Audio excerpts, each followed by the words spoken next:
안녕하세요. 커피앤톡입니다. 오늘도 와주셔서 감사드리고요. 바로 사연 읽어보겠습니다.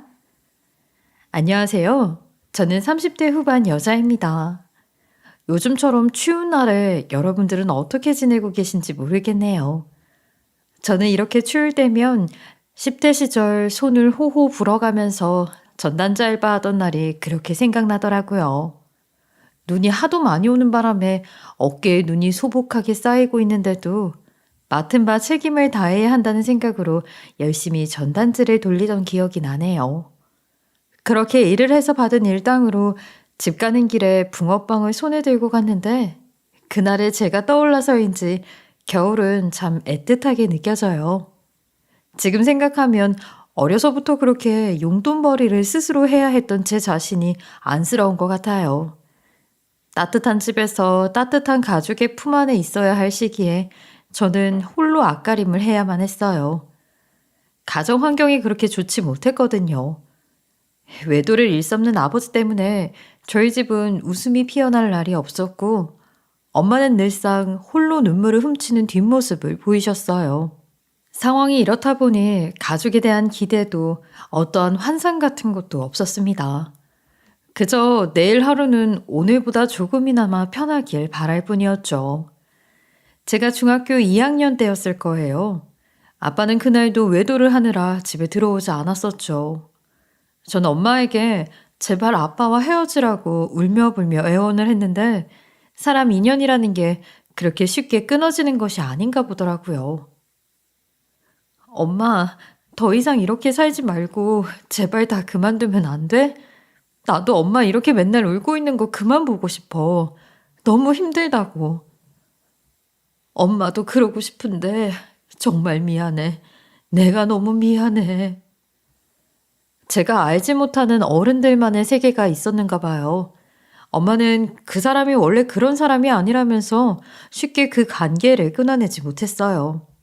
그때부터 저 또한 엄마에게 남아있는 조금의 애정 같은 것들이 사라지게 되었던 것 같아요. 사랑 따위는 찾아볼 수 없는 가정이었으니 지푸라기처럼 남아있던 사랑은 쉽게 사라져버리더라고요. 그러다 제가 고등학교에 올라가던 그 해에 엄마는 큰 결심을 하게 되셨어요. 드디어 아빠라는 그 인간과 이혼을 하게 되신 거였죠. 엄마와 저는 서로를 부둥켜 안고 한참을 울었어요.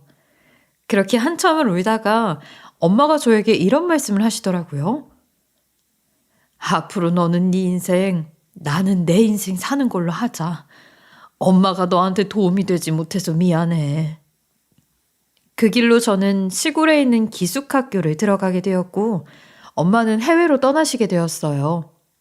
더 이상은 이곳에 있고 싶지가 않으시다며 물 건너 해외로 떠나버리신 겁니다.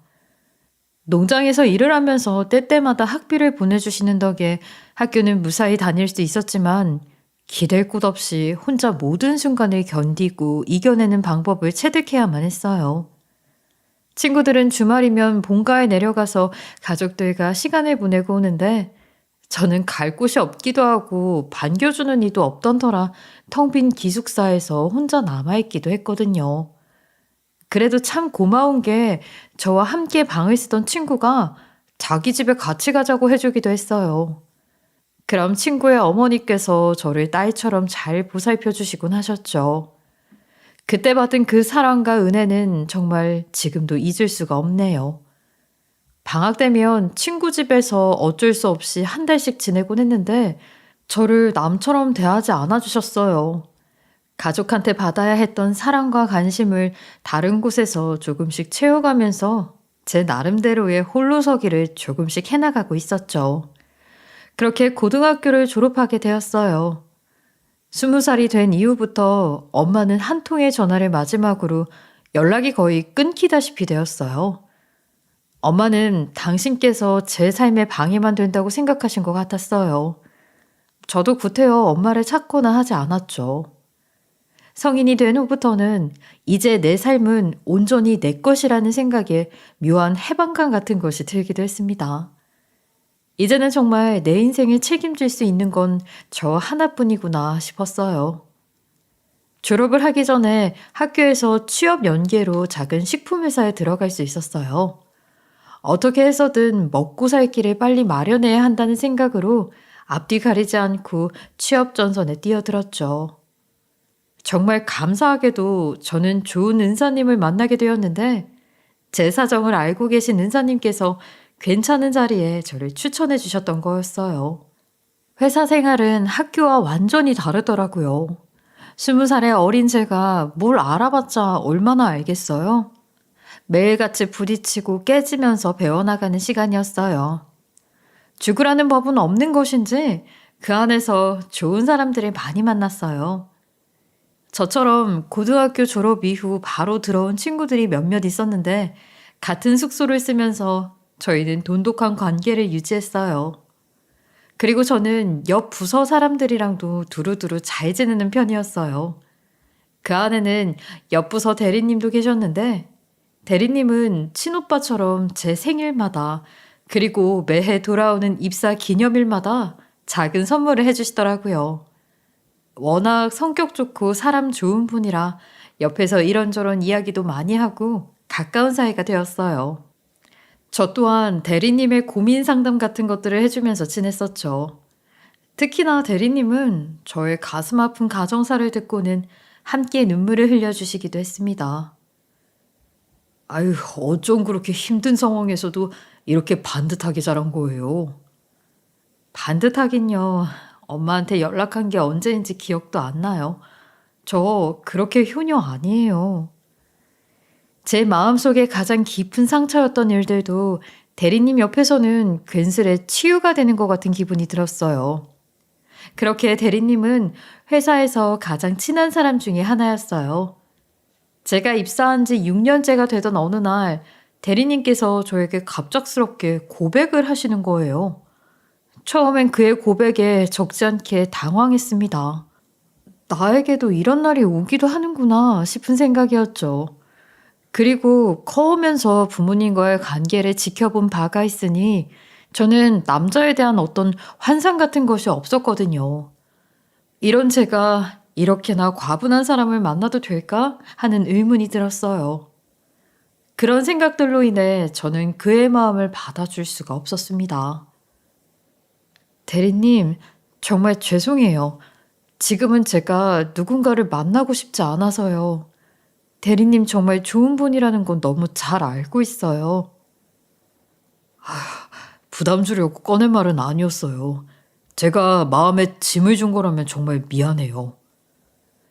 거절을 받은 와중에도 제 마음을 먼저 살피는 사람이었어요. 그 고백 이후로 아무 일도 있지 않았던 것처럼 저희는 원래의 모습으로 지내고 있었어요. 하지만 어느 순간부터 제가 대리님에 대한 마음이 숨겨지지가 않더라고요. 자상하고 진중한 그의 모습에 제가 더 좋아해버리게 되고 말았어요. 그는 저의 불안한 마음을 잠재워주는 사람이었어요. 돌이켜 생각해보면 지난 시간 동안 대리님과 함께한 순간들은 모두 기쁘고 행복했거든요.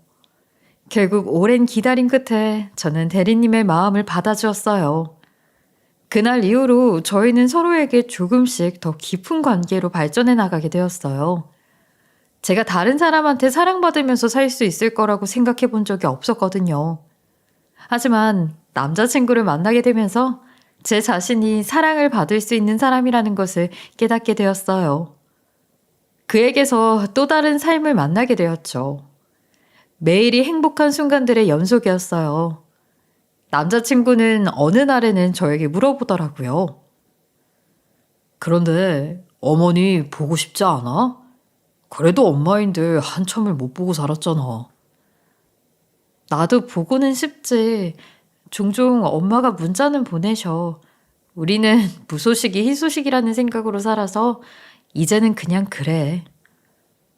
저도 물론 엄마가 어떻게 살고 계신지 문득문득 궁금하다는 생각이 들고는 했어요. 생활력도 강하고 심지가 곧은 사람이라 어디서도 잘 살고 있을 거라고 생각만 하면서 지내고 있었죠. 그러던 어느 날이었어요. 몇 년 만에 엄마에게 전화가 온 거예요. 언제 마지막으로 연락을 했었는지 기억도 나지 않았죠. 무슨 안 좋은 일이 있어서 전화를 걸어온 건 아닐까 하는 생각에 괜히 마음을 졸였어요. 그런데 엄마는 저에게 이러는 겁니다. 딸, 요즘 잘 지내고 있어? 실은 엄마가 할 말이 있어서 전화했어. 서로 간에 할 말이 있는 모녀 관계가 아니었는데 엄마의 이야기에 괜시리 긴장이 되더라고요. 그리고 엄마는 저에게 폭탄 발언을 했어요. 엄마가 작년에 좋은 사람을 만나서 잘 지내고 있어. 당분간은 한국 들어갈 생각이 없어서 아마 여기서 지낼 것 같아. 엄마의 이야기에 얼마나 놀랐는지 몰라요. 다시는 누구도 만나지 않을 거라고 생각했었는데 엄마가 새로운 사람을 만난다는 사실 하나로 충분히 놀랄만 했어요.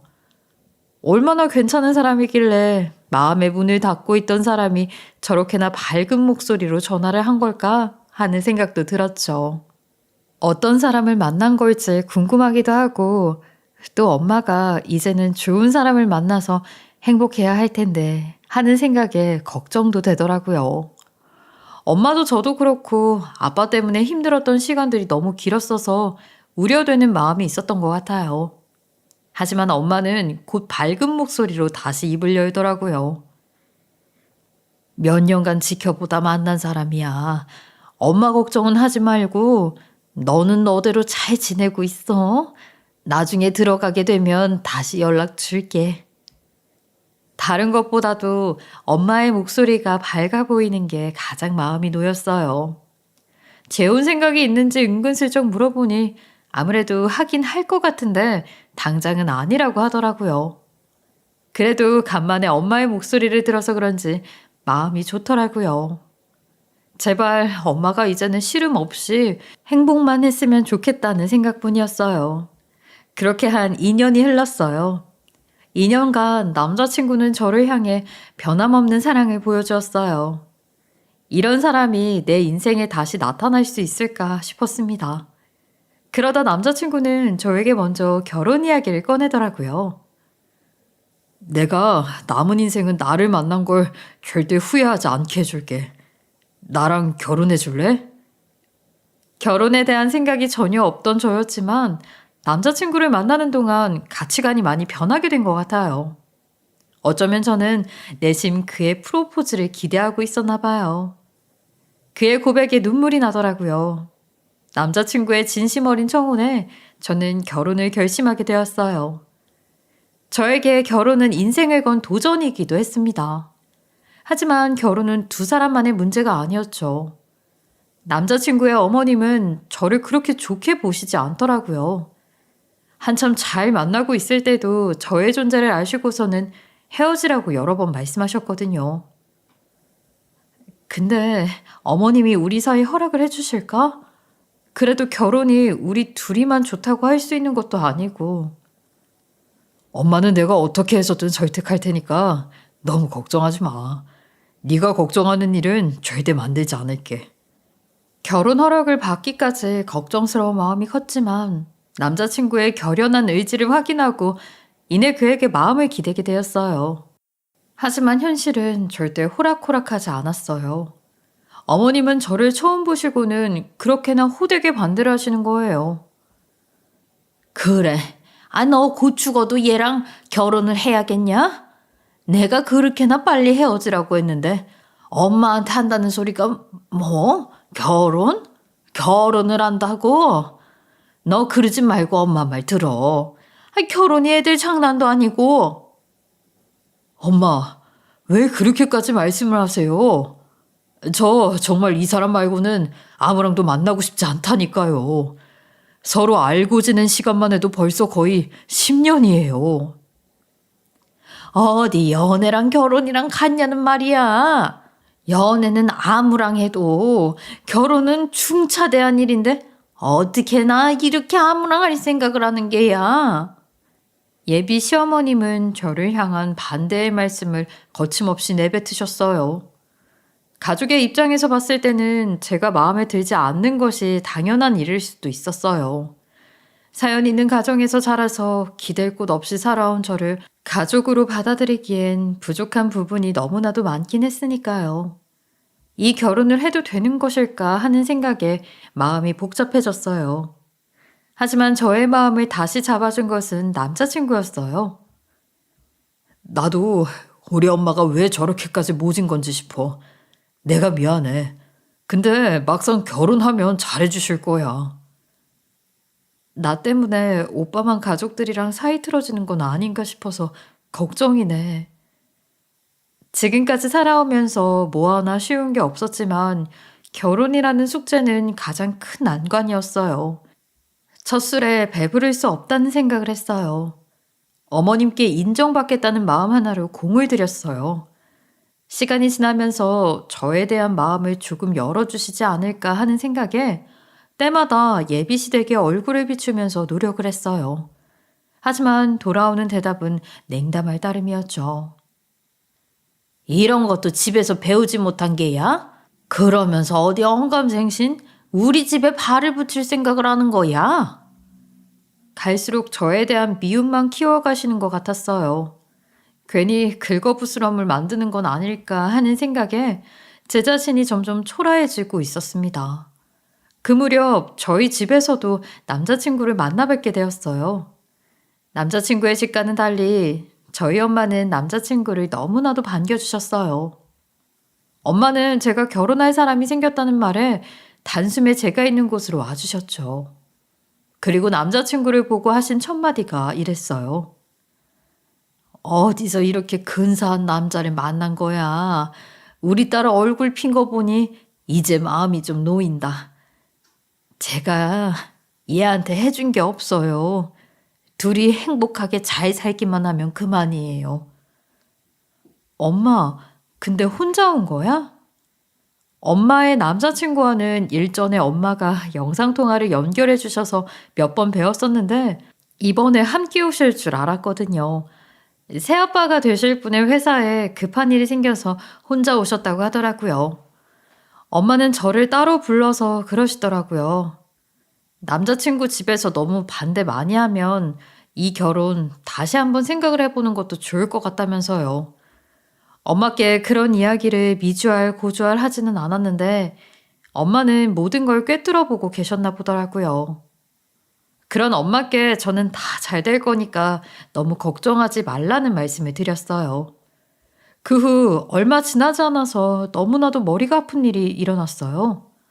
어느 날 몸이 심상치 않아서 혹시나 하는 마음에 임신 테스트기를 해봤는데 제 눈앞엔 선명한 두 줄이 보이는 거예요. 그걸 보고 얼마나 놀랐는지 몰라요. 남자친구에게 이 소식을 가장 먼저 알렸어요. 그는 저를 꼭 끌어안아 주면서 눈물을 흘리더라고요. 그리고는 절대 이 아이만큼은 행복하게 해줄 거라고 아무 걱정 말라는 말을 해주는 겁니다.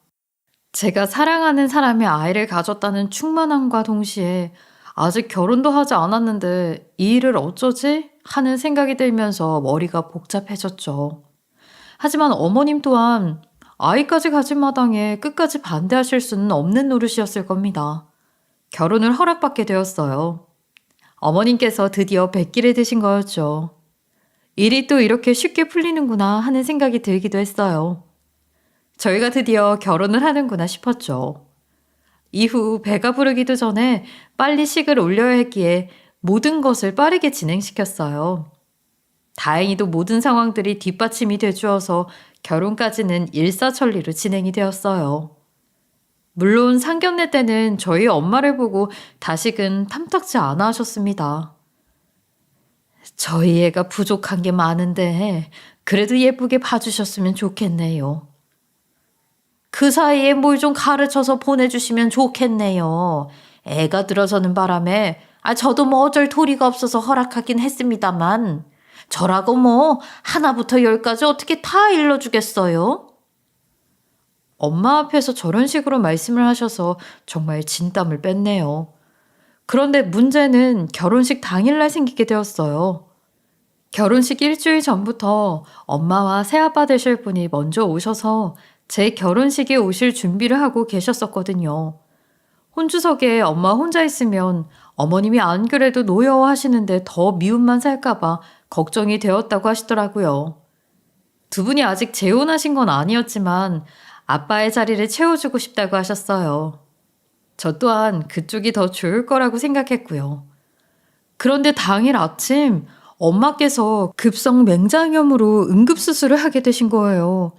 너무 당황스러운 일이었어요. 하필 결혼식 당일 이런 일이 생겨버려서 난감한 상황이었죠.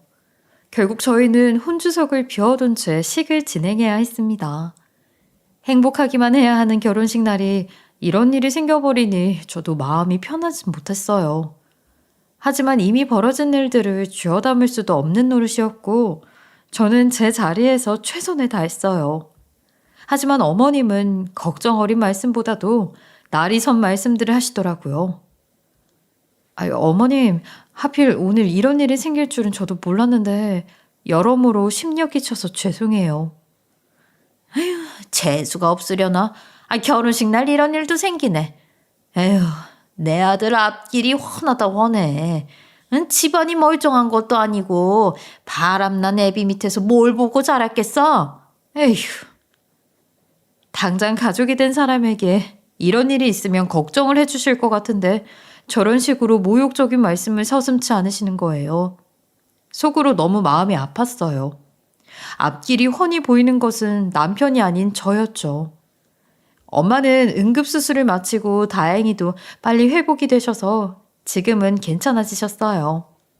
하지만 결혼식 날부터 엄마가 퇴원을 하실 때까지 마음 편한 날이 없었네요. 남편은 그런 저를 보고 너무 스트레스 받지 말라며 다독여 주었어요. 이후의 결혼 생활 역시 쉬운 게 없었어요. 엎친 데 덮친 격으로 저에게 손이 형님이 한 분 계셨는데 어머님과 똑같으셨거든요. 어머님과 형님 두 분은 서로 모녀지간이라고 해도 믿을 것 같아 보였어요. 어쩜 그렇게 하는 짓이 똑같은지 말이에요.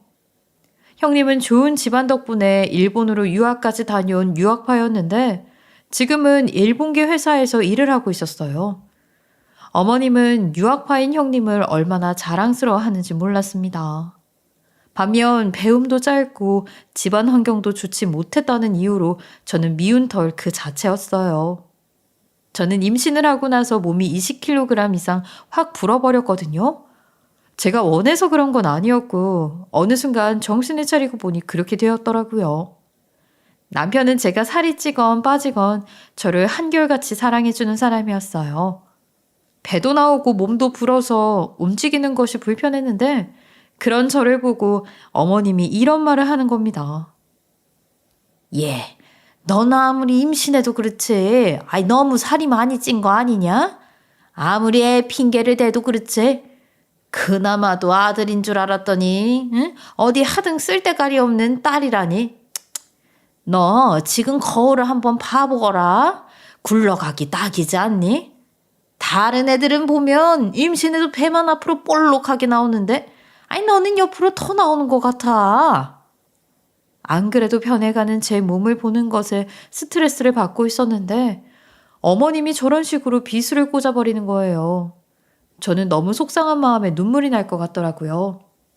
그런데 형님은 말려주지는 못할 망정 입방정을 떨어대는 겁니다. 차라리 가만히 있었으면 좋겠다고 생각했어요. 엄니, 딸이면 어떻고 아들이면 어때요? 제가 어디 논문에서 봤는데 가난하고 없이 사는 사람일수록 비만일 확률이 높다고 하더라고요. 아유, 차차차, 미안. 동서 들으라고 한 말은 아니었어. 제가 이렇게 태어나고 싶어서 태어난 것도 아니었고 저도 한때는 유학도 가고 싶고 하고 싶은 공부도 정말 많았거든요. 그런데 두 사람은 저를 부시도 완전 개무시를 하더라고요. 뱃속의 아이가 저런 쓰레기 같은 말을 듣기라도 했을까봐 겁이 났어요. 그리고 앞으로 계속 이렇게 지내도 되는 걸까 하는 생각이 들었어요. 그리고 형님은 자기가 좋은 집에서 태어나서 유학도 다녀오고 외국계 회사에도 한 번에 떡하니 붙은 것을 자부심으로 여기는 사람이었어요. 뭐만 하면 일본에 가면 이런 거 엄청 싼데 일본이 이런 거는 정말 맛있어요 하는 말을 입버릇처럼 달고 살았어요. 아주 일본 박사님이었습니다. 저런 거는 꼴 보기 싫었지만 그래도 참을 수 있었어요. 그리고 저한테만 듣기 싫은 소리 하는 거면 상관이 없었어요. 어머님은 꼭 한 번씩 저희 엄마까지 들먹거리면서 사람 복장을 뒤집어 놓는 겁니다. 형님네가 이사를 하셔서 집들이차 놀러 갔을 때였어요. 아주버님 내외는 아직 아이가 없었는데 형님의 결혼식 사진을 보면서 그러더라고요. 임신해서 살만 디륵디륵 찌는 것보다 아예 없이 사는 게 훨씬 낫다. 요즘은 젊은 부부들 안 낳고도 잘 살지 않아? 아이 그나저나 사부인 한복은 지금 봐도 어쩜 그렇게 고급스러운지 모르겠다. 이런 게 퀴티인가 봐? 둘째 상견례 때 너도 봤지? 둘째네 안싸도는 상견례 때도 옷을 그런 후줄근한 옷을 입고 왔잖니. 아이 그런 결혼식 때 한복은 얼마나 더 후줄근하고 요상한 걸로 했겠니? 차라리 결혼식 때 맹장 터져서 못 온 게 천만다행이지. 아니 그 꼴로 평생 남는 사진이라도 찍었어 봐. 아주 끔찍하지? 하여간 없는 사람들은 꼭 그렇게 티를 낸다니까. 안 그러니? 저 말을 듣는데 너무 황당하고 어이가 없었어요. 남편이 나서서 뭐라고 한 소리 하려고 하는 걸 허벅지를 꾹꾹 찔러가면서 참으라고 했죠. 하지만 형님이 이어서 하는 말이 더 어이가 없었습니다. 어머님, 듣는 동서 너무 슬프겠어요. 저희 엄마가 이때 신경 많이 쓰셨거든요. 아니 동서 어머님도 신경 좀 쓰셨으면 좋았겠지만 먹고 사는데 바쁜 사람들도 많잖아요. 이미 지난 일인데 동서 너무 신경 쓰지 마. 한 사람만 속을 긁어도 마음이 무너지는 것 같았는데 쌍으로 저 난리들이니 제 속이 시커멓게 타들어가는 꼴이었어요. 이런 일들이 빈번하니 제 시집살이가 아주 위태위태하다고 생각하고 있었어요. 그러다 정말 사달이 나고 말았습니다. 그해 명절이었어요. 결혼하고 처음 맞이한 명절이었죠. 어머님은 몇 주 전부터 여행을 가신다면서 한참 들떠 있으셨거든요. 곧 명절이라 아직 여행까지는 시간이 좀 남은 것 같았거든요. 그런데 어머님은 너무 즐거워하시면서 여행 갈 준비를 하시는 것 같아 보였어요. 저는 의아한 마음에 물어보았습니다. 어머니, 어디 좋은 곳 가시나 봐요? 벌써부터 짐을 챙기시네요. 그럼 좋은 곳이나 많아. 이번 설에 큰애가 나한테 일본 여행 보내준다고 해서 지금 짐 좀 미리 챙겨놓는 게야. 한참 여행 못 가서 얼마나 몸이 근질거렸는지. 너는 비행기 타본 적은 있냐? 아니다. 여권은 있냐? 자기 아들이 결혼하고 신혼여행으로 괌을 다녀온 걸 몰랐는지 저에게 여권 얘기를 하더라고요. 어이가 없었죠. 그런데 어머님은 이번 여행이 형님께서 보내주는 거라더군요. 둘이 그렇게나 쿵짝이 잘 맞더니 결국 같이 여행까지 가는구나 싶었죠. 그런데 저는 조금 의아했어요. 어머님도 형님도 계시지 않으면 명절은 보내지 않는 건가 싶었죠. 어머님은 그저 여행 생각에 들떠서는 콧노래를 부르고 있더라고요. 기분이 좋은 틈을 타서 저는 물었어요. 저 어머님, 그럼 이번 설은 어떻게 되는 거예요? 저희 차례는 안 지내나요? 너는 이제 막 시집 온 며느리가 되어서 무슨 소리를 하는 거야? 아니, 차례를 안 지낸다니 이게 무슨 배응망덕한 말이야? 다 방법이 있는데 뭘 그렇게 걱정을 하고 그래? 괜히 물어봤다가 한 소리 듣기만 했네요. 어머님이 방법이 있다고 하시니 그런가 보다 하고 생각했어요. 저는 궁금한 마음에 다시 한번 물었어요. 그런데 어머님은 저에게 너무 황당한 말씀을 하시더라고요. 어머님, 그런데 여행 가셔서 어떻게 차례를 지내시는 거예요? 참나. 내가 놀러 가서 그걸 어떻게 하겠냐. 머리가 그렇게 나빠서 어디다 써먹어? 가방끈 짧은 거 티라도 내는 거야 뭐야. 이번 설엔 새 며느리 군기 한번 잡아야 하지 않겠어? 차례 준비는 네가 하는 거다. 알겠어? 너무 어이가 없는 겁니다. 이번에 처음 명절을 맞이한 건데 어떻게 제가 그 많은 것들을 다 할 수가 있겠냐는 말이에요. 거기다 배까지 나와서 제 몸 하나 가누는 것도 편치 않았는데 말이죠. 저는 도저히 가만히 있을 수가 없어서 이야기했어요. 어머님, 농담이시죠? 그런데 옆에 있던 형님이 말을 하더군요. 동서, 어머님이 그런 농담하실 분 아니잖아. 우리 집에 들어왔으면 동서가 이 정도 일은 해야 하지 않겠어? 농담 같은 소리 하고 있다. 내가 그러게 실없는 사람같이 보였냐? 예, 너 우리 없다고 대충대충 할 생각하지 말고 차례상 사진 찍어서 실시간으로 나한테 보고하거라. 알겠냐? 두 사람의 만행에 저는 할 말을 잃었어요. 너무 어이가 없었죠. 아무리 제가 가진 것 없이 이 집에 시집을 왔고 별 볼 일 없는 집안에서 자란 사람이라고 하지만 이건 정말 해도 해도 너무하잖아요. 억울한 마음에 눈물이 나려고 했지만 저도 더 이상 이렇게 당하고만 있으면 안 되겠다는 생각이 들었어요. 친정엄마께 전화를 했습니다.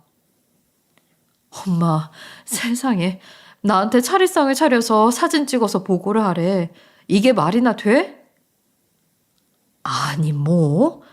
아니 진짜 사부인이 그런 짓을 시켰다고? 사람 그렇게까지 안 봤는데 아니 진짜 황당하기 짝이 없네.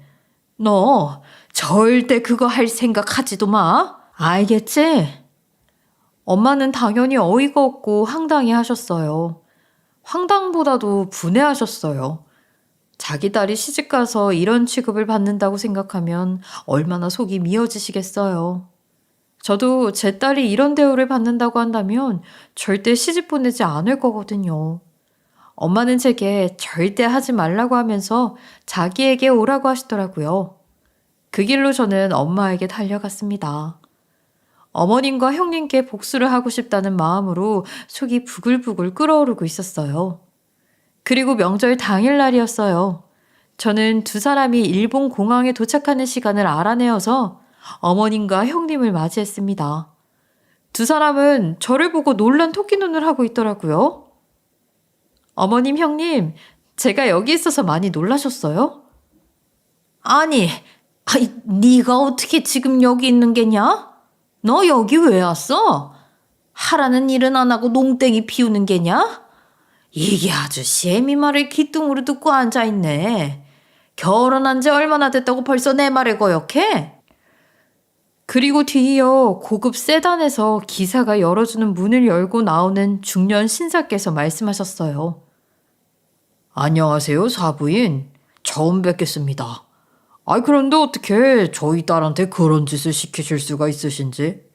듣고도 너무 황당해서 말이죠. 직접 한 말씀 해주시겠어요? 사부인이라는 말에 두 사람은 얼굴이 사색이 되어서 말을 얼버무리는 거예요. 그러더니 형님은 어머님을 툭툭 치면서 소근거리기 시작했어요. 어머님, 일본에서 엄청 유명한 기업인이에요. 그제 어머님은 상황이 잘못되어도 한참 잘못됐다는 얼굴을 하더라고요. 사실 전말은 이랬습니다. 엄마는 일을 하러 갔던 호주에서 우연히 그 신사분을 만나게 되셨다고 해요. 그러다 두 분은 조금씩 가까워지게 되었고 이런저런 이야기를 해보다가 비슷한 아픔을 가지고 있다는 걸 알게 되셨다고 해요. 서로 비슷한 일을 겪었던지라 사이가 급격하게 가까워지셨어요. 그분이 어떤 일을 하는 사람인지도 모르고 나이도 몰랐다고 해요. 그냥 말이 너무 잘 통하고 그분과 있으면 마음이 그렇게 편할 수가 없었다고 하더라고요. 신사분께서는 일 때문에 호주에 오셨다가 저희 엄마를 만나게 되었고 일본으로 오시길 권유하셨다고 하더군요. 엄마는 그분에 대해 알 수 없는 믿음이 들었다고 해요. 그 마음 하나로 일본까지 건너가는 용기를 내신 거고요. 말도 통하지 않는 낯선 타지였지만 이 남자를 놓치면 안 되겠다는 생각이 들었다고 하더군요. 이미 서로를 향한 마음이 너무 커졌기 때문에 가능했다고 해요. 그렇게 두 분은 일본에서 몇 년간의 만남을 이어오다가 결국 결혼에 골인을 하게 되신 거였어요. 얼마 전에 재혼을 하게 되셨고 아직 여기저기 말을 하기엔 좀 조심스러워서 비밀에 붙이고 있었던 거였죠. 제 옆에 계셨던 중년의 신사는 저의 새아빠이셨어요. 새아빠는 처음에 엄마께 그냥 조그만 식당을 운영한다고 말씀하셔서 그런가 보다 하고 생각했다고 하시더라고요. 그런데 막상 일본에 오고 보니 새아빠는 제일교포로 일본 내 유명한 프랜차이즈 기업의 오너이셨어요. 현지 사람들에게는 꽤나 유명한 분이시라고 하더라고요. 교포셔서 한국말도 능하신 거였죠. 일본 문화에 빠삭한 형님은 저희 새아빠를 보자마자 어느 기업의 오너인지 딱 알아본 상황이었어요.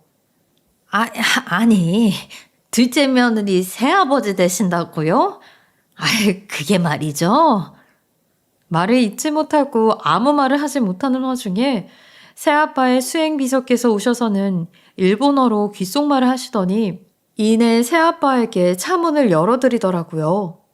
그 모습을 본 어머님과 형님은 그야말로 입이 떡 벌어져서는 놀란 토끼 눈을 하고 쳐다보는 겁니다. 떡줄놈은 생각도 하지 않고 있는데 어머님은 때깔 좋아 보이는 새아빠를 보고 좋아 죽는 겁니다. 콩고물이라도 벌써 얻어먹은 표정으로 저를 툭툭 치면서 말씀하시더라고요. 아니, 너는 저런 아빠를 두고 있었으면서 나한테도 말을 안 해? 징적 인사라도 드렸어야 하는 거 아니야? 그 모습을 본 친정엄마께서 나서서는 한 말씀 하시더라고요. 사부인, 제가 우리 딸한테 제대로 해준 것도 없고 가르쳐 준 것도 없어서 항상 죄스러운 마음을 안고 있었습니다만 아무리 그래도 이제 막 시집 온 애한테 그 많은 일을 시키고 한가롭게 일본으로 여행을 오신 거예요?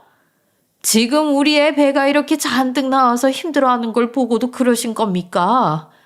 제가 이건 사부인께 직접 이야기를 좀 들어보고 싶네요. 아이고, 그게 말이죠. 이게 사실 저희 집안의 전통이고, 전통은 얼어 죽을 전통? 어떤 집에서 새로 들어온 며느리한테 일을 다 떠맡기고 어른들은 여행을 갑니까? 예? 엄마가 저렇게 말씀을 해주시니 속이 다 시원하더라고요. 눈물이 막 나올 것 같은 걸 꾹 참아가면서 넘어갔어요. 그리고 저희는 유유히 공항을 빠져나가려고 하고 있었어요. 그런데 어머님은 새아빠의 차를 가로막고는 문을 벌떡 열어서 이러는 거예요. 아니, 사부인, 제 말도 좀 들어보셔야죠. 긴 말 할 것 없이 죄송합니다. 제가 결례를 범했어요. 아이고, 우리 새아가 마음 상했구나. 엄마가 섭섭하게 했네. 정말 미안해. 어? 시모라는 그 인간은 갑자기 얼굴을 바꿔버리고서 저렇게 말을 하는 거예요. 너무 어이가 없었어요. 이제 막 시집 온 저를 그렇게 죽어라 미워할 때는 언제고 우리 새아빠가 고급 세단 타는 잘 나가는 기업인이라고 하니까 저런 식으로 들러붙어 버리는 거예요. 기가 막히고 코가 막히는 노릇이었어요. 하지만 저희 새아빠는 그렇게 호락호락한 분이 아니었어요. 저에게 저지른 만행들을 듣고 이미 화가 잔뜩 나 있으셨거든요. 아주 단호하고 강한 어조로 말씀하시더군요. 제 자식한테 그런 짓을 하고 이제서야 미안하다고 하면 다입니까? 더는 드릴 말씀 없으니 당장 저리 가세요. 그리고 아빠의 차는 그 인간을 뒤로하고 매몰차게 떠나버렸어요. 얼마나 속이 다 후련하던지 몰라요. 그렇게 저는 엄마와 새아빠의 신혼집에 남편을 불러서 명절을 함께 보냈어요. 그리고 얼마 지나지 않아서 출산일이 다가왔고 온 가족이 다 함께 한국으로 들어왔어요. 엄마는 아기 낳고 몸 푸는 동안에는 그래도 친정엄마가 옆에 있어줘야 한다고 하셨죠. 새아빠께서는 가장 좋은 산후조리원으로 잡아주시는 덕분에 편하게 몸을 풀었네요. 시모 그 인간은 저희 가족이 한국에 들어온 것을 어떻게 알았는지 제가 퇴원을 하고 집에 들어오니까 저희 집에 먼저 와서 청소며 빨래며 다 해놓고 반찬을 바리바리 챙겨서 뻔뻔스럽게 저를 맞이하는데 너무 속보이는 짓을 하더라고요. 아이고, 우리 며느리 얼마나 고생을 했어. 할미가 손녀딸 한번 안아볼까? 어디 제 딸한테 손을 대려고 하세요? 어머님 저번에 하등 쓸데가리 없는 딸이라고 그러실 때는 언제고 이제 와서 제 딸이 막 예뻐 보이고 그러시나 봐요? 죄송한데 저리 가세요. 제가 딸아이를 임신했을 때 저에게 저런 모진 말을 했던 걸 남편은 몰랐거든요. 남편이 옆에서 제 말을 듣고는 정말 오만정이 다 떨어진 얼굴을 하더라고요. 그리고는 자기 엄마에게 제발 돌아가 달라고 하는 겁니다. 아들한테까지 외면을 받을 짓을 한 건 알고나 있으려나 몰라요. 그날 이후 시댁에서의 상황은 완전히 역전이 되었어요. 그동안 시모는 뭐 하나라도 얻어먹을 게 있을까 싶어서 형님한테 알랑방귀를 끼고 잘 보이려고 했는데 저희 집이 수십 배는 더 잘 산다는 걸 알고 저한테 들러붙어서 얼마나 사람을 피곤하게 하는지 모르겠습니다. 그리고 형님네는 알고 보니 아이를 안 가지고 있는 게 아니라 못 가지고 있는 거였더군요. 이 사실을 알고 그 인간이 가만히 있을 리가 없었죠. 애 하나 낳지 못하는 쓸모없는 인간 취급을 하는데 얼마나 웃기고 고소한지 몰라요. 지금은 시댁이랑 거의 왕래 없이 지내고 있는데 한 번씩 만날 때마다 다들 제 눈치를 살살 보는 게 얼마나 우습고 유치한지 모르겠다니까요. 올부터 저희 부부는 일본으로 건너가서 엄마와 함께 지내고 있어요. 엄마와 제 인생에 이렇게 찬란한 날이 펼쳐질 줄 그 누가 알았겠나 싶어요. 남편은 저희 아빠께서 회사에 마련해준 자리로 들어가서 한국에서보다 훨씬 높은 급여를 받고 지내고 있어요. 사랑 하나만으로 용기 있는 선택을 한 저희 모녀의 결말이 이렇게나 아름답고 평화롭네요. 시집 왔을 때만 해도 앞으로 평생 이 고생을 하면서 살아야 하는 건가 하는 생각에 눈물로 밤을 지새우는 날들도 많았어요. 하지만 역시 사람 일은 길고 짧은 걸 대봐야 하는가 봐요. 결국 이렇게 잘 되는 걸 보면 말이죠. 어떤 분들은 저희 모녀를 보고 남자 하나 잘 만나 팔 잡혔다고 하시는 분들도 계셨는데 엄마나 저나 오랜 기간 만나온 반려자였고 그 사람의 외적인 것보다 내적인 걸 보고 선택한 거였기에 그런 모진 말들은 그냥 듣고 넘어가고 있어요. 또한 저도 아기 키우면서 그동안 너무 절실히 배우고 싶었던 경영학 공부를 하면서 지내고 있습니다. 물론 학비도 제 힘으로 벌어서 내고 있어요. 새아빠의 도움으로 좀 더 나은 삶을 살고 있기에 그 감사함을 갚으려고 열심히 공부를 하고 있답니다. 제 이야기를 듣고 계시는 모든 분들이 한 번쯤은 인생을 건 도전을 해보셨으면 좋겠습니다. 저의 긴 이야기 끝까지 함께 해주셔서 감사합니다. 지금까지 커피앤톡이었습니다. 오늘도 끝까지 함께 해주셔서 감사하고요. 다음 영상으로 또 찾아뵙겠습니다.